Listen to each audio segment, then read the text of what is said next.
সেখানে শেষ করবেন, ভিতরে এসে যেন কোনো হাঙ্গামা বা বিশৃঙ্খলা সৃষ্টি না হয় সেই বিষয়টির দিকে সবাই দৃষ্টি রাখবেন। সকলের কাছে জোর দিতে পারেন।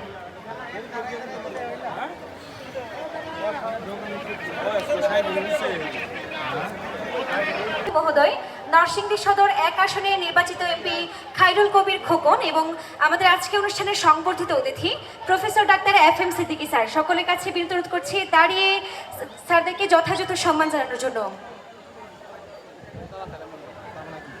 সম্মানিত অতিথি মহোদয়দেরকে তাদের আসন গ্রহণ করার জন্য বিনীত অনুরোধ করছি।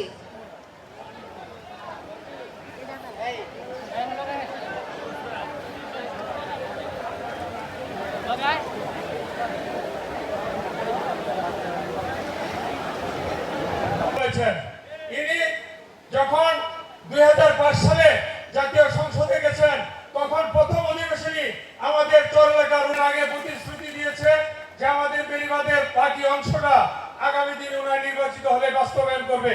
আমি বিশ্বাস করি যে আমাদের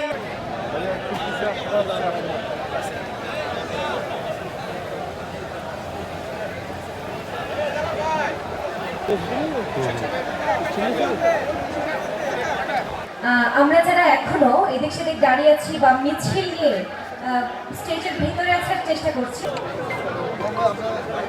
প্রিন্ট মিডিয়া বাদে সবাই দেখে, ঠিক আছে। সম্মানিত সুধী, আমরা দেখতে পাচ্ছি আমাদের মাঝে এসে উপস্থিত হয়েছেন আমাদের